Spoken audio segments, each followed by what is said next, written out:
Alena, Danaya, Abisala Eshma, dumating ka na. bakit mo ako pinatawag?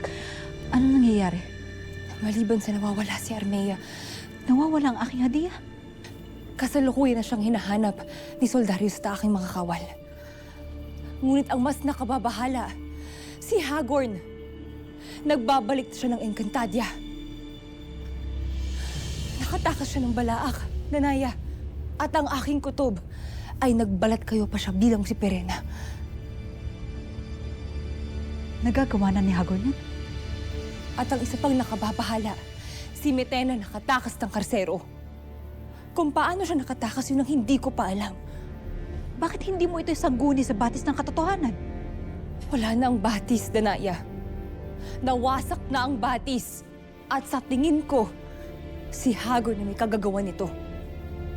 Hindi kaya may kinalaman si Hagorn kaya nakatakas si Metena sa karsero? Maaring mangyari yan, hindi ba? Ang magtulungan sila laban sa atin.